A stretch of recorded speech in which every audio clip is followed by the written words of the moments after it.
Приветствую зрителей моего канала. Прошел ровно 1 месяц с момента выхода видеоролика с обзором данного диспенсера для жидкого мыла от производителя Midea. И за этот период израсходовался весь мыльный раствор данной емкости объемом 320 мл.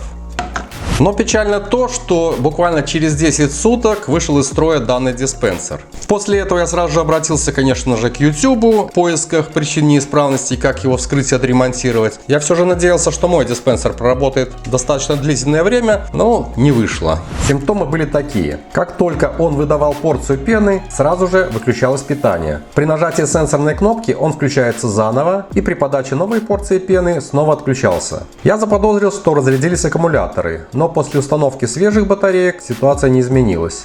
В видеороликах на YouTube автор рассказывает о неисправности платы оптических датчиков, по сигналу которых диспенсер выдает порцию пены. Влага каким-то образом попадает на эту плату, в результате коррозии разрушаются печатные проводники, и диспенсер или не работает, или работает некорректно. Для доступа к механизму необходимо отделить верхнюю крышку корпуса диспенсера, которая плотно приклеена. Для ее вскрытия рекомендуют просверлить отверстие снизу возле батарейного отсека и выдавить изнутри с помощью длинного толкателя. Я же, чтобы не нарушать целостность корпуса, попробовал вскрыть крышку сверху тонкой пластиной из набора для ремонта смартфонов, предварительно сильно разогрев ее феном. Грел настолько, что горячо было от прикосновения рукой. Однако не удается делить крышку таким образом, чтобы не покоцать край корпуса, выступающий по периметру. Крышка вклеена внутри него. Но остался единственный выход – выдавить изнутри. Открыв крышку и изъяв батарейки, просверлил отверстие диаметром 4 мм рядом вот с таким круглым технологическим углублением в корпусе. Кстати, пластик достаточно мягкий, стенка тонкая. Легко прокрутить отверстие каким-то ручным инструментом. Нужно сверлить ближе к углублению в корпусе или в центре вот этой ширины кольца, чтобы не повредить опору, на которой внутри корпуса крепится насос. Далее просунул в него тонкий надфиль длиной несколько больше высоты диспенсера. Нащупал, чтобы надфиль, минуя внутри элементы механизма, уперся в крышку. Я переживал, что при выталкивании сломается угол крышки возле сопла, поэтому нагрел ее феном до очень горячего состояния. Придерживая сверху крышку, чтобы не порвались провода, когда она выскочит, короткими, но сильными ударами молотка выбил крышку.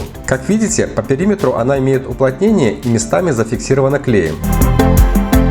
Изнутри крышки крепится плата с контроллером и сенсорной кнопкой. Для ее извлечения нужна тонкая крестовая отвертка. Платы соединены проводниками с помощью разъемов. Шлейф на 4 провода соединяет ее с платой оптических датчиков. Далее к разъему подключены красный и черный провода питания. Через разъем с белым и синим проводами подается питание на мотор насоса. Диагностика заключалась в следующем. Установив батарейки в отсек и закрыв крышку,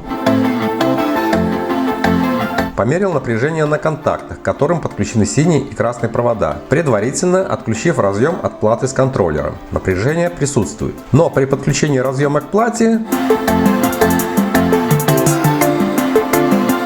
напряжение отсутствовало. Извлек плату.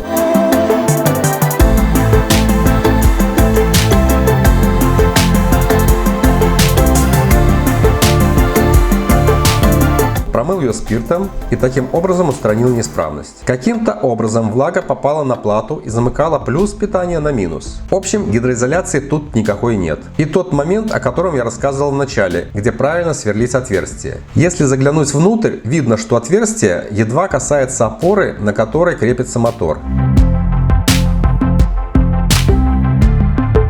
Ну а устройство диспенсера следующее. По голубому шлангу подается воздух через отверстие на дне корпуса. По белому шлангу поступает мыльный раствор из бутылки. Смешиваясь в этой камере, из нее в сопло уже выдается мыльная пена. Сразу же устранил и тот недостаток, о которых рассказывают большинство авторов в своих видео. Я извлек сопло, выкрутив 4 винтика.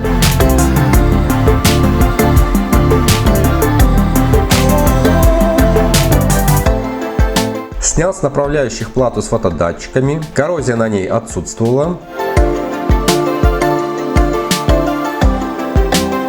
Аккуратно сверху, чтобы не запачкать фото и светодиоды, я покрыл ее санитарным силиконом. Заодно промазал им и стык в камере, которая крепится над платой. И все это зафиксировал 4 винтами. Есть еще одно замечание. Здесь очень ненадежные разъемы, в которых контакт теряется от малейших манипуляций. Лучше впаять провода непосредственно к платам. Я же пока просто не фиксировал на клей крышку корпуса, поэтому она вот так слегка выступает кверху. Мне это не мешает, но зато есть постоянный доступ для ремонта.